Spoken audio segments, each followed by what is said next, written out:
श्री शिवाय नमस्तुभ्यम। दोस्तों, जैसा कि आप सब जानते हो 8 मार्च को है महाशिवरात्रि। दोस्तों, साल की सबसे बड़ी शिवरात्रि है। तो इस दिन आपको 7 बेलपत्र के कांटे और एक धतूरे से अचूक उपाय करना है। यदि आप इस उपाय को करते हो तो आपकी जो भी मनोकामना होगी वो 24 घंटे के अंदर जरूर पूरी हो जाएगी। साथ ही दोस्तों, अगर आपके जीवन में कोई समस्या चल रही है या फिर दोस्तों आपका जीवन जो है परेशानियों से घिरा हुआ है, तो इस उपाय को करने से आपकी सारी समस्याएं समाप्त हो जाएंगी।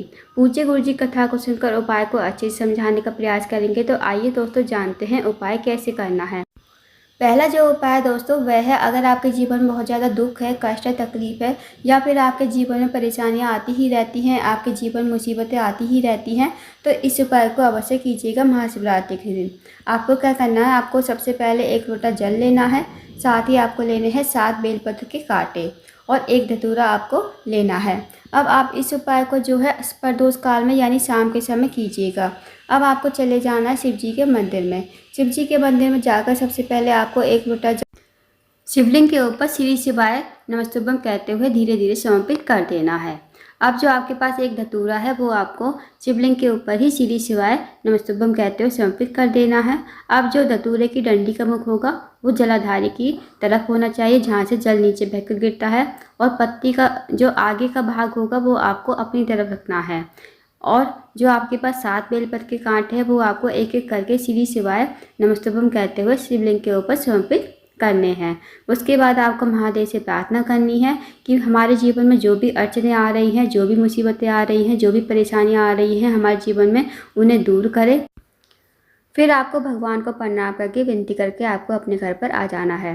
दोस्तों, बहुत ही छोटा सा विशेष उपाय है। इस उपाय को वैशाख के महीने में, सावन के महीने में और महाशिवरात्रि के अवसर पर किया जाता है, और किसी दिन इस उपाय को नहीं किया जाता। तो इस विशेष उपाय को अवश्य कीजिएगा। अगर आपके जीवन में कोई भी दुख है, अड़चने हैं, तो इस उपाय को अवश्य कीजिएगा। अब जानते हैं दोस्तों अगले उपाय के बारे में। दूसरा जो उपाय है दोस्तों वह है, अगर आपके घर में हमेशा लड़ाई झगड़ा होता रहता है, छोटी छोटी बातों पर बहस हो जाती है, या फिर आपके घर में किसी प्रकार की नेगेटिव एनर्जी है, तो इस उपाय को अवश्य कीजिए। इस उपाय को करने के लिए सबसे पहले आपको नारियल लेना है। जो जूट वाला नारियल होता है ना, वो आपको लेना है। साथ ही आपको लेना है कलावा। अब जो आपने नारियल लिया है, आपको इस नारियल पर 7 बार कलावा लपेट देना है। उसके बाद इस नारियल को अपने घर में हर एक कोने में लेकर जाना है। दोस्तों, जब आप इस नारियल को पूरे घर में लेकर जाओगे, पूरे घर में घुमाओगे, तो आपको कुंदकेश्वर महादेव का नाम लेते हुए जाना है। और साथ ही जब आप पूरे घर में घुमा दो इसे, तो आपको घर में जितने भी सदस्य हैं ना, उनसे एक बार स्पर्श करवा लीजिए। फिर आपको चले जाना है महादेव के मंदिर। शिव जी के मंदिर में जाकर ये जो आपके पास नारियल है, ये आपको शिवलिंग के ऊपर बस एक बार आपको स्पर्श करवाना है। स्पर्श करवाकर आपको ये जो नारियल है ये आपको तुमरुका जी के नाम से ज़मीन पर नीचे ही रख देना है। दोस्तों, ध्यान रखना, जब आपको घर में घुमाना है तो आपको कुंडकेश्वर महादेव का नाम लेना है, और जब आप नीचे मतलब शिवलिंग के ऊपर स्पर्श करवा के रखोगे तो तुमरुका जी का नाम लेना है। और दोस्तों, ध्यान देना कि नारियल को आपको शिवलिंग या जलाधारी पर नहीं रखना है। आपको सिर्फ शिवलिंग पर स्पर्श करवाकर और वहीं पर ज़मीन पर नीचे ही रख देना है। इस उपाय को करके आइएगा। यकीन मानिए, जो भी व्यक्ति इस उपाय को करेगा उसके परिवार में कभी लड़ाई झगड़ा नहीं होगा। हमेशा घर में सुख शांति समृद्धि बनी रहेगी, और घर में जो भी नेगेटिव एनर्जी होगी ना, वो दूर हो जाएगी। तो इस विशेष उपाय को अवश्य कीजिएगा। दोस्तों, अब जानते हैं अगले उपाय के बारे में। दोस्तों, अगला जो उपाय है वो है रोग मुक्ति के लिए। यदि आपके घर में कोई व्यक्ति काफ़ी लंबे समय से बीमार है, उसकी जो बीमारी है दूर होने का नाम नहीं ले रही है, तो इस उपाय को अवश्य कीजिए। इस उपाय को करने के लिए सबसे पहले आपको लेना है एक धतूरा। साथ ही आपको लेने हैं 2 चावल के दाने और 1 लोटा जल तांबे के पात्र में। अब इस उपाय को आप सुबह से लेकर शाम तक कभी भी कर सकते हो। अब आप चले जाइए शिव जी के मंदिर में। शिव जी के मंदिर में जाकर सबसे पहले आपके पास जो धतूरा है ना, वो आपको शिवलिंग के ठीक ऊपर समर्पित कर देना है श्री शिवाय नमस्तुभ्यम कहते हुए। अब जो धतूरे की डंडी का मुख होगा वो जलाधारी की तरफ होना चाहिए, और जो धतूरे के आगे का भाग होता है वो आपकी तरफ होना चाहिए।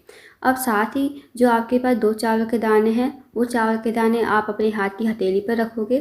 उस रोगी व्यक्ति का नाम लोगे, गोत्र बोलोगे, जो व्यक्ति आपके घर में काफ़ी लंबे समय से बीमार चल रहा है, और नाम और गोत्र बोलते हुए चावल के दाने शिवलिंग के ठीक ऊपर समर्पित कर दीजिए।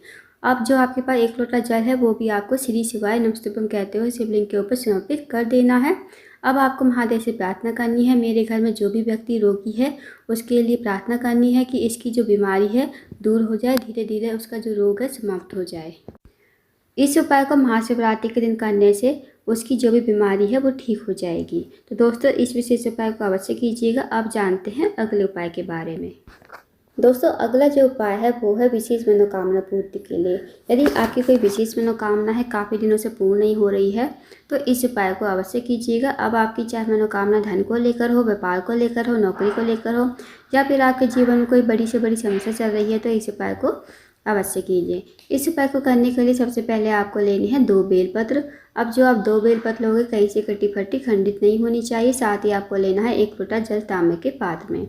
अब दोस्तों आपको इस उपाय को सुबह से लेकर शाम तक कभी भी कर सकते हो। अब आप चले जाइए शिव जी के मंदिर में।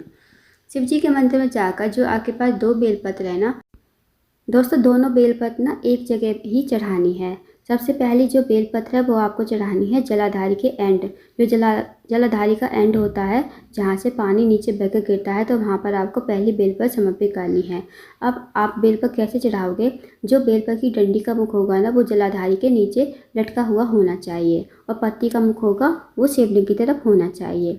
अब जो आपके पास दूसरी बेलपत्र है, जैसे दोस्तों आपने पहली बेलपत्र चढ़ाई है, जैसे जो डंडी का मुख है वो जलाधारी की तरफ होना चाहिए, इसी प्रकार दूसरी बेलपत्र जो आप चढ़ाओगे वो उसकी जो डंडी का मुख होगा वो शिवलिंग की तरफ होना चाहिए और पत्ती का जो मुख होगा वो जलाधारी की तरफ होना चाहिए। और जो दोनों बेलपत्र है एक दूसरे से टच होनी चाहिए। जैसे आपको स्क्रीन पर दिख रहा है दोस्तों, ऐसे ही आपको बेलपत्र चढ़ानी है। उसके बाद जो आपके पास 1 लोटा जल है ना, 1 लोटा जल जहाँ आपने दोनों बेल पर चढ़ाई है वहाँ से आपको जल की धार मतलब चढ़ानी शुरू करनी है और जल की धार चढ़ाते चढ़ाते आपको लेकर जानी है शिवलिंग के ऊपर। दोस्तों जल की धार जो है टूटनी नहीं चाहिए, इस बात का ध्यान रखना। जब आप जल चढ़ाओगे जहाँ से बेल पर चढ़ाए हैं तो वहाँ से आप स्टार्ट करोगे पहले और चढ़ाते चढ़ाते आपको शिवलिंग के ऊपर लेकर जाना है और आपको लगातार श्री शिवाय नमस्तुभ्यम का जाप करना है। उसके बाद महादेव से प्रार्थना करनी है, जो भी आपकी विशेष मनोकामना है, चाहे वो धन को लेकर हो, व्यापार को लेकर हो, नौकरी को लेकर, या फिर आपके जीवन की कोई विशेष मनोकामना है, मनोकामना कहिए और आपको इस उपाय को करके घर आ जाना है। दोस्तों बहुत ही अचूक विशेष उपाय है, इस उपाय को अवश्य कीजिए। दोस्तों ये थे कुछ विशेष उपाय जो आपको महाशिवरात्रि के दिन अवश्य ही करने हैं। इन उपाय को अवश्य कीजिएगा। अगर आपको जानकारी पसंद आई हो वीडियो को लाइक करना, शेयर करना, चैनल को जरूर सब्सक्राइब करना, कमेंट बॉक्स में श्री शिवाय नमस्तुभ्यम हर हर महादेव जरूर लिखना।